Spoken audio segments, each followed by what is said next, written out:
Sekarang kita akan membahas tentang trik-trik atau cara-cara bagaimana membuat sebuah artikel jurnal. Nah, ini saya kira merupakan satu materi yang penting ya, karena sekarang hampir banyak semua profesi menuntut kita untuk mampu mempublikasikan artikel di jurnal-jurnal ilmiah. Ya, tidak hanya di kalangan pendidik, ya, beberapa kalangan profesional juga sekarang mulai diminta, yaitu jabatan-jabatan fungsional khususnya. Yang pertama, kenapa kita harus menulis artikel jurnal atau jurnal artikel? Jurnal artikel saat ini merupakan satu media yang paling penting untuk kita bisa melakukan berbagi pengetahuan. Ya, satu itu. Yang kedua, sebaliknya tentunya adalah melalui jurnal artikel juga kita adalah sarana untuk mendapatkan pengetahuan. Nah, selama ini kita dapat pengetahuan dari mana? Ya, tentunya sumber-sumbernya mungkin tidak seberapa ilmiah ya.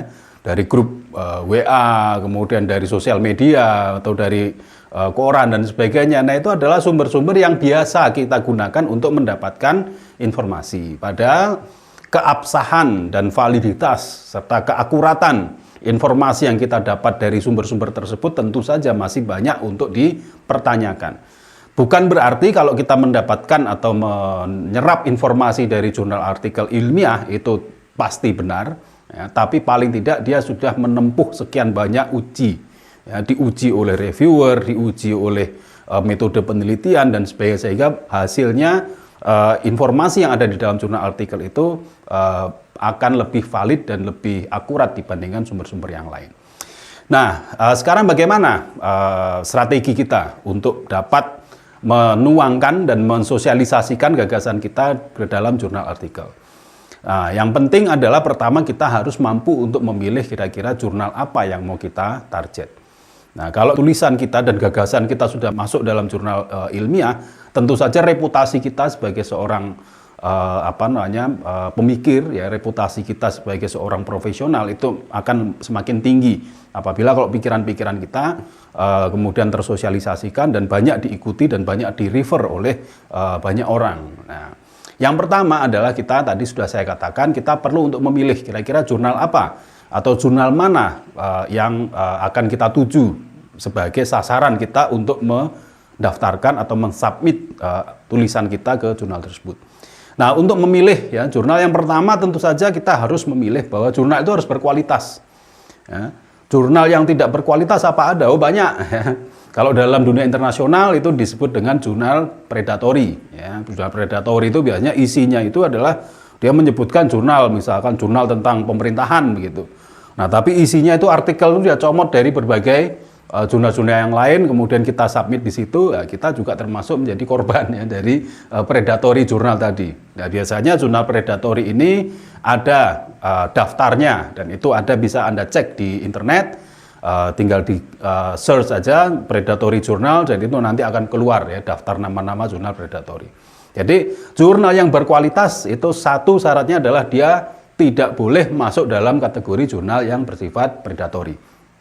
Bagaimana caranya tadi sudah saya sebutkan supaya kita tahu bahwa jurnal itu predatory atau tidak.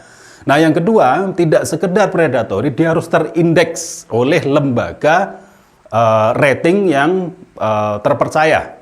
Kalau di Indonesia, lembaga rating yang terpercaya itu cuma satu saja, yaitu yang dinamakan dengan Sinta. Ya, Sinta itu adalah lembaga yang melakukan indexing terhadap jurnal-jurnal yang ada di Indonesia. Nah, di dalam Sinta, kalau jurnal itu sudah terindeks di dalam Sinta, maka dia sudah bisa dipastikan atau bisa kita yakini berarti dia adalah termasuk jurnal yang bereputasi. Nah, Sinta itu di dalam Sinta ada grade-nya lagi, ya, grade 1 sampai 6.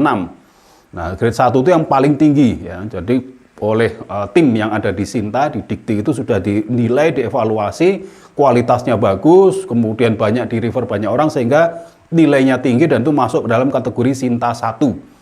Nah, kalau jurnal yang mau Anda tuju itu sudah masuk dalam Sinta 1, berarti sudah oke, sudah diakui, minimal di Indonesia. Nah, sampai Sinta 6. Nah, kalau ada jurnal yang tidak masuk di Sinta 6, berarti ada di bawah Sinta 6, yaitu berarti reputasinya kurang baik, ya, tidak terindeks di dalam Sinta berarti. Nah, kita upayakan untuk mencari jurnal-jurnal yang mau kita kirimkan tulisan kita, minimal itu ya kalau di Indonesia di Sinta 6.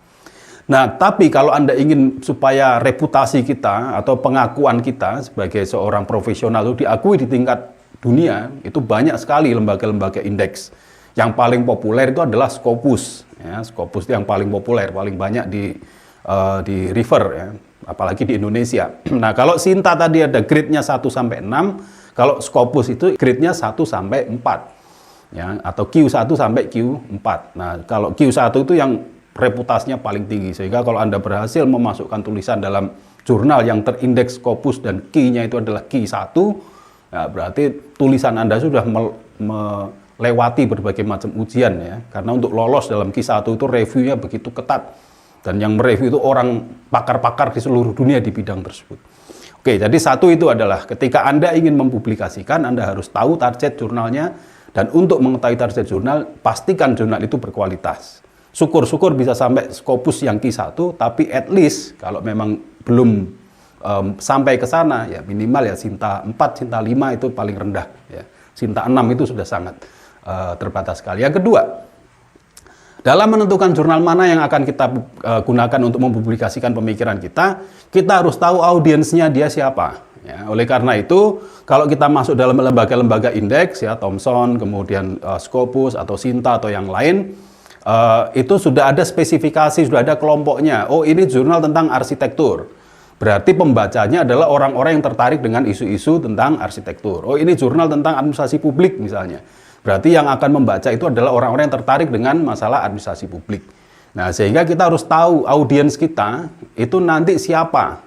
Nah, sehingga dalam memilih jurnal, misalkan saya menulis tentang akuntabilitas kinerja pemerintah atau aparat pemerintah misalnya. Kemudian saya terbitkan di jurnal arsitek. Tentu saja nggak akan ada yang mau baca. Kenapa? Karena di jurnal pertama jurnalnya pasti juga tidak akan menerima, kemungkinan besar. Kalau toh diterima, audiensnya itu bukan seperti apa yang kita harapkan. Karena para arsitek ngapain dia ngurusin masalah kinerja birokrasi dan sebagainya, itu bukan dunia mereka. Sehingga kita harus tahu audiensnya itu siapa. Dan untuk cara mengetahui audiensnya mudah ya. Kalau kita masuk dalam web dari indeks lembaga-lembaga yang melakukan rating terhadap jurnal, itu mereka sudah mengklasifikasi. Nah, yang ketiga adalah pada aspek teknis. Nah, aspek teknis ini biasanya tidak terlalu penting ya untuk kita pikirkan di awal. Kenapa? Karena kita bisa menyesuaikan. Itu misalkan teknik kutipannya seperti apa. Dia mengikuti gaya Chicago atau dia mengikuti gaya Harvard dan sebagainya. Itu masing-masing jurnal memiliki style sendiri-sendiri. Ada MLA dan sebagainya. Nah, itu tapi nanti kita pertimbangkan belakangan saja. Ya. Untuk di awal yang penting itu ada dua itu. Nah, tentu saja yang keempat, ya, yang terakhir ya kita harus bisa mengukur. Ya.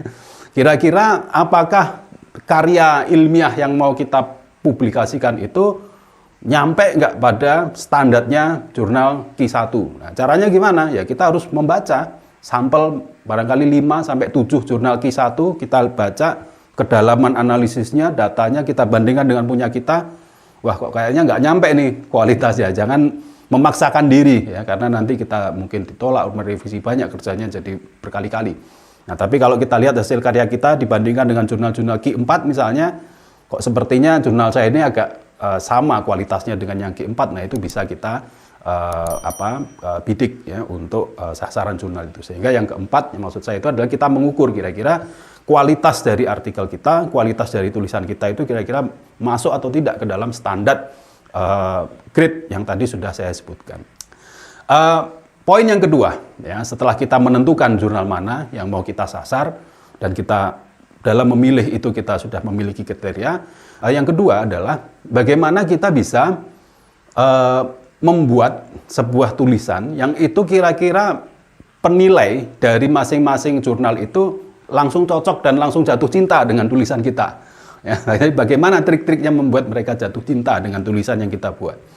Yang pertama, ya, jadi paling tidak di sini ada 10 aspek ya, yang harus kita pikirkan di awal untuk membuat sebuah karya tulis atau karya ilmiah yang itu lolosnya itu pakai jalur cepat. Ya. Yang pertama adalah judul. Nah, judul itu jangan terlalu abstrak. Ya. Jadi harus fokus. Ya. Kalau tulisan itu misalnya menulis tentang katakanlah kualitas pelaksanaan musrenbang yang ada di level desa misalnya. Nah, jangan kemudian judulnya tentang kualitas perencanaan pembangunan yang ideal. Tapi ternyata isinya tentang perencanaan pembangunan di desa. Langsung saja judul itu berbicara tentang upaya peningkatan kualitas perencanaan pembangunan desa. Nah, karena perencanaan pembangunan secara nasional itu kan global sekali, terlalu abstrak, tidak fokus. Nah, kalau ternyata perencanaan pembangunan desa itu masih Anda anggap terlalu abstrak, karena sebenarnya isi di dalamnya itu bukan tentang desa, tapi partisipasi perempuan misalnya dalam pembangunan desa, maka judulnya juga bisa langsung dispesifikan partisipasi perempuan dalam pembangunan desa.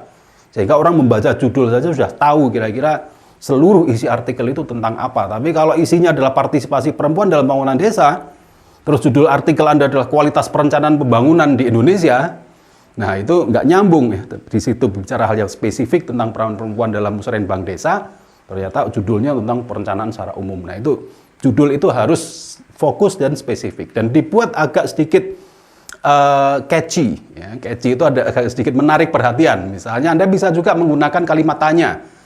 Adakah perempuan dalam perencanaan pembangunan desa? Tanda tanya misalnya. Apakah perempuan dilibatkan dalam pembangunan desa? Tanda tanya. Nah, judul-judul seperti itu lebih bersifat menarik ya. Dia merangsang orang untuk ingin tahu sebenarnya apa sih artikel ini. Sehingga trik menulis judul itu, satu harus fokus, dua harus kita buat bagaimana judul itu menarik perhatian. Ya, tapi jangan terlalu didramatisir juga ya judulnya, tapi ilmiah tapi terkesan menarik. Nah, yang kedua ya, apa yang dibaca oleh reviewer setelah judul? Tentu saja abstrak. Nah, abstrak itu setidaknya menjelaskan elemen-elemen esensial di dalam seluruh tulisan itu. Jadi dia itu ibarat kita mau masak sop ya. Nah, kemudian biasanya kalau kita masak sop atau masak nasi goreng gitu, nah itu kita ambil sedikit ya, pakai sendok gitu kita coba. Nah, kemudian ternyata enak, maka kita akan makan semuanya, misalkan satu wajan itu. Nah, abstrak itu adalah itu tadi. Jadi apa yang kita coba, atau kita makan sop, kita nggak mungkin nyoba kuahnya, kemudian sayurnya dan sebagainya. Kita mungkin nyoba sedikit saja, kemudian kita tahu keseluruhan isi sop itu enak apa tidak. Nah, abstrak itu posisinya seperti itu. Jadi bagaimana orang dengan membaca tulisan singkat dan kemudian ingin menghabiskan ya, semua tulisan yang ada di dalam artikel Anda. Kalau abstraknya ternyata ngambilnya salah, jadi masakan sop, kemudian yang diambil jahenya misalnya. Nah, dan abstrak Anda itu adalah jahe itu tadi ya, orang akhirnya sebenarnya sop itu enak, tapi karena yang dimunculkan itu salah satu bumbu yang kemudian kurang enak ya, orang nggak akan tertarik untuk menghabiskan sop itu. Nah, sehingga trik menulis abstrak itu dibuat semenarik mungkin dan serepresentatif mungkin ya, dalam menjelaskan keseluruhan isi filmnya. Itu yang dilihat oleh reviewer ya. Jadi reviewer pertama akan lihat title, kedua dia akan lihat abstrak. Abstraknya menarik nggak dalam menjelaskan sebagai tester ya dari artikel itu. Nah, yang kedua adalah key message ya. Key message itu penting. Jadi poinnya harus jelas. Ya, kalau misalnya saya ambil contoh, katakanlah bagaimana cara kita untuk meningkatkan pendapatan asli daerah. Ya. Nah, kemudian pesan yang ingin Anda sampaikan adalah pendapatan asli daerah harus ditingkatkan melalui penguatan sektor pariwisata. Ya. Karena sektor pariwisata terbukti banyak menyumbangkan retribusi, dan retribusi di sektor pariwisata menyumbang pada pendapatan asli daerah. Sehingga semua daerah yang memiliki destinasi wisata harus memperkuat sektor wisata. Itu adalah key message-nya. Bahwa PAD didongkrak dengan penguatan sektor pariwisata. Itu key message. Nah, apa artikel yang jelek yang kemudian si reviewer nggak akan tertarik untuk membaca? Adalah ketika Anda berbicara tentang bagaimana strategi peningkatan pendapatan asli daerah, Anda berbicara terlalu abstrak. Korupsi itu berpengaruh terhadap PAD, kemudian kesadaran masyarakat berpengaruh terhadap PAD, kemudian potensi yang tidak dikembangkan itu berpengaruh terhadap kecilnya PAD, sistem teknologi informasi juga berpengaruh. Ini adalah tidak ada key message, ya. Tidak ada kejelasan sebenarnya argumen apa yang mau Anda tawarkan, karena semuanya itu mau di cover dan itu hanya permukaan-permukaan saja. Sehingga kalau key message kita tahu bahwa PAD itu dipengaruhi oleh banyak faktor. Tapi dalam artikel Anda dengan kuat menyodorkan sebuah gagasan bahwa pariwisata harus dikembangkan dengan berbagai argumen, dengan berbagai macam bukti empirik yang disajikan di dalam artikel itu. Kemudian yang keempat, ya, itu adalah tentang kontribusi. Ya. Reviewer itu akan melihat sebenarnya artikel ini kalau saya tulis kalau saya muat di dalam jurnal saya, apa kontribusi yang bisa diberikan oleh artikel itu ya, dalam jangka pendek adalah terhadap reputasi jurnal yang saya kelola sebagai reviewer. Dalam skala makro adalah bagi ya masyarakat secara umum, ya, masyarakat atau ya peradaban manusia secara umum. Kontribusinya harus jelas. Ya, kontribusi bisa dua hal, ya, kontribusi yang bersifat akademik, misalnya katakanlah kembali kepada contoh yang tadi saya sebutkan tentang bagaimana strategi peningkatan PAD. Dan ternyata sekian banyak penelitian sudah mengatakan bahwa sekian PAD ditopang oleh sekian banyak elemen. Nah, kemudian riset atau artikel yang kita ajukan itu ternyata menawarkan satu elemen yang belum banyak ditawarkan oleh sekian banyak peneliti-peneliti sebelumnya. Itu adalah kontribusi yang luar biasa. Dan kalau kita bisa meyakinkan bahwa kontribusi dari artikel ini belum banyak diberikan oleh artikel-artikel yang lain, tentunya melalui literatur review, itu akan sangat menarik bagi seorang reviewer untuk mengambil artikel Anda untuk ditaruh di dalam jurnal mereka. Ya, itu kontribusi itu penting. Nah, kontribusi diharapkan itu lebih banyak kontribusi yang bersifat teoritik tadi itu, bahwa belum banyak dikaji. Kalau kontribusi yang bersifat praktis, misalkan pemerintah melakukan program ini, program itu, saya kira itu mungkin ranahnya lebih kepada jurnal-jurnal yang sifatnya diterbitkan oleh lembaga-lembaga profesional, bukan lembaga-lembaga akademik. Nah, yang kelima, ya, seorang reviewer itu akan tertarik kalau artikel Anda itu kokoh pijakan teoritiknya. Apa artinya kokoh pijakan teoritik? Misalnya kita berbicara tentang bagaimana cara memberdayakan masyarakat marginal. Masyarakat marginal itu apa? Misalnya masyarakat yang tinggal di pedalaman, kelompok disabilitas, atau kelompok suku atau agama minoritas itu ingin kita libatkan di dalam perencanaan pembangunan misalnya. Nah, kalau kemudian kita tidak bisa menjelaskan tentang isu ya, kelompok minoritas itu dalam pijakan teoritik yang kuat, misalnya Anda memilih sebuah teori yang dinamakan dengan neo-Durkheimian, ya, karena Emil Durkheim itu adalah seorang sosiolog yang paling awal membicarakan tentang inklusi sosial, dan kemudian teori dari Emil Durkheim tentang inklusi sosial itu banyak menginspirasi ilmuwan-ilmuwan seluruh dunia dan berkembang menjadi neo-Durkheimian. Dan Anda memotret masalah pelibatan kelompok minoritas itu dengan berpijak pada teori neo-Durkheimian, itu adalah sebuah artikel yang luar biasa. Kenapa? Karena berpijak pada basis teoritik yang kokoh. Tapi kalau Anda tiba-tiba menulis bahwa kelompok minoritas itu penting untuk dilibatkan dalam perencanaan bangunan karena sesuai dengan undang-undang nomor segini atau peraturan nomor segini, maka penelitian ini pijakannya mungkin normatif atau pijakannya hanya bersifat common sense, itu mungkin kurang menarik ya bagi seorang reviewer. Tapi kalau Anda bisa menjelaskan contohnya tadi itu berdasarkan teori neo-Durkheimian yang dikemukakan oleh Levitas misalnya, bahwa inklusi sosial bisa diwujudkan melalui sekian strategi. Nah, penelitian ini atau artikel ini menawarkan sebuah pendekatan yang berbasis pada teori neo-Durkheimian yang dikatakan oleh Levitas dengan cara begini. Nah, itu adalah artikel yang akan menarik perhatian bagi seorang reviewer, karena reviewer akan menilai, oh, penulis ini orang yang paham betul tentang isu ini dan sudah mendalami berbagai macam aspek teoritik yang ada di situ. Poin yang berikutnya yang keenam adalah baru tentang bahasa yang kita pakai. Ya. Bahasanya harus simple, straightforward, ya, jangan muter-muter, ya, terlalu banyak sayap. Nah, bahasanya harus straightforward, mudah difahami. Apapun bahasa yang kita pakai, bahasa Indonesia, bahasa Inggris, bahasa Perancis atau bahasa apapun yang kita pakai, sifatnya sama. Ya, apapun bahasa yang kita pakai, penyampaian harus bersifat straightforward. Ketika seorang reviewer membaca tulisan itu harus 2-3 kali mengulang karena nggak paham maksud kita apa, nah maka itu akan menurunkan kualitas tulisan kita. Nah, itu caranya gimana? Makanya kita menulis harus punya partner, ya, atau paling tidak kita punya komunitas sehingga minta teman kita untuk membaca. Kamu gampang memahami nggak tulisan saya ini, atau tulisan saya terlalu berputar-putar. Nah, kalau teman kita, wah tulisanmu ini terlalu berputar, di mana letak kesalahannya kita perbaiki. Ya, jadi harus straightforward. Apapun bahasa yang dipakai, ya. Bahasa Indonesia, bahasa Inggris, bahasa Prancis, bahasa apapun harus straightforward. Itu adalah karakter tulisan yang cepat untuk menarik perhatian seorang reviewer. Nah, kemudian yang ketujuh adalah tentang evidence. Nah, ini saya sudah mulai masuk pada dagingnya dari artikel itu.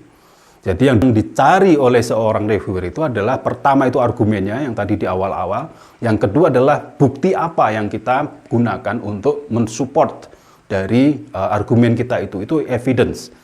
Nah, evidence atau bukti, ya, itu bisa bersifat kualitatif, bisa bersifat kuantitatif. Maka silakan dilihat ya, direview lagi penjelasan-penjelasan saya yang lain yang tentang perbedaan antara riset kualitatif dan kuantitatif. Di dalam sebuah artikel itu nanti posisinya ada di posisi ketujuh ini. Ya, bagaimana kita menyajikan sebuah evidence yang kuat. Ya. Makanan yang enak itu tidak hanya cukup dirasa enak, tapi juga memang dibuat dari bahan-bahan yang berkualitas. Ya, kalau hanya enak saja, mungkin dengan penyedap rasa dibanyakin penyedap rasa itu enak ya. Tapi reviewer tidak berhenti hanya sampai mencoba saja, dia akan melihat ini bahannya dari mana. Oh ternyata yang bahannya rempah-rempah itu hanya 20%, 80% penyedap rasa semua. Ya, itu akan gagal kita di situ. Nah harapannya adalah rempah-rempahnya itu ada 80%, toh kalau ada penyedap rasa mungkin hanya 5 atau 10%. Nah dagingnya itu atau bahan dasarnya itu yang dinamakan dengan evidence. Evidence kita harus kuat. Apakah itu berupa data, statistik, atau berupa data naratif. Nah, itu nanti bagaimana membuat evidence itu menjadi kuat, ada di dalam mata kuliah metode penelitian. Nah, kemudian yang ke-8 itu adalah tentang struktur. Ya. Struktur dari tulisan itu harus benar-benar rapih, ya, mengikuti format yang sudah ada. Ya. Urutan berpikirnya harus jelas. Ya, kalau toh kita mau berpikir dari yang makro kemudian menjadi spesifik di bawah, nah makronya itu juga jangan terlalu makro, ya, spesifiknya mungkin harus lebih jelas. Apa yang mau kita sasar itu adalah cara berpikir atau konstruksi berpikirnya itu harus rapi dan sistematis. Nah yang ke-9 itu baru kita berbicara tentang referensi. Ya. Nah referensinya itu harus benar-benar kuat.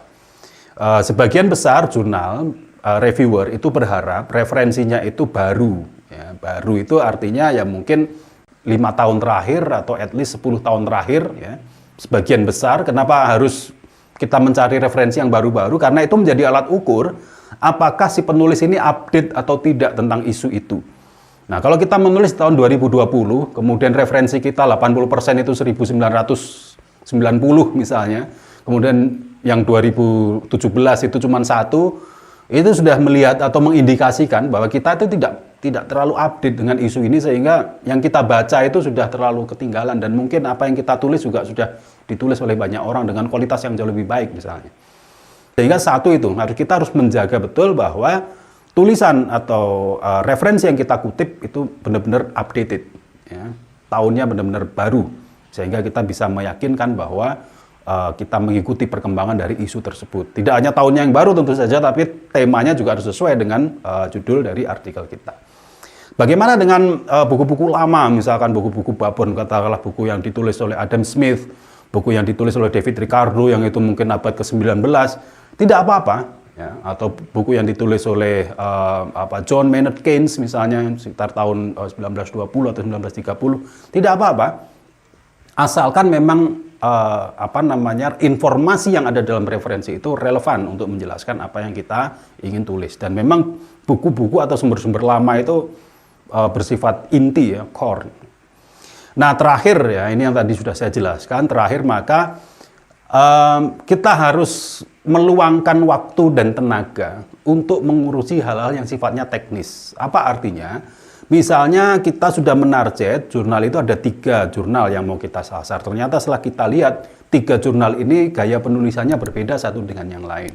Nah oleh karenanya kita harus menulis ulang, ya, bukan menulis ulang dari substansi, tapi formatnya, cara pengutipannya, spasinya dan sebagainya untuk jurnal ini kita kirim sesuai dengan format mereka.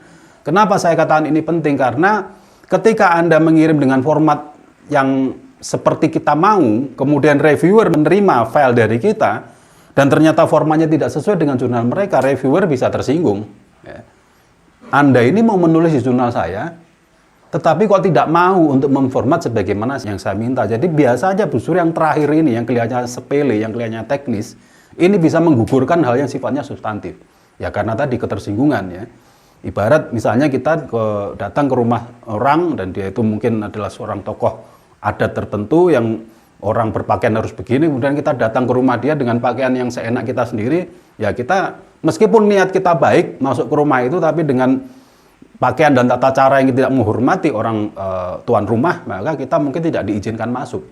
Ya, kalau kita berpakaian sesuai dengan tata cara mereka, kita diizinkan masuk dan kita bisa menyampaikan banyak hal. Sama, ya, dalam jurnal juga begitu. Jadi format itu, ya, tata aturan teknis itu adalah kode etik berpakaian ya, di jurnal tersebut.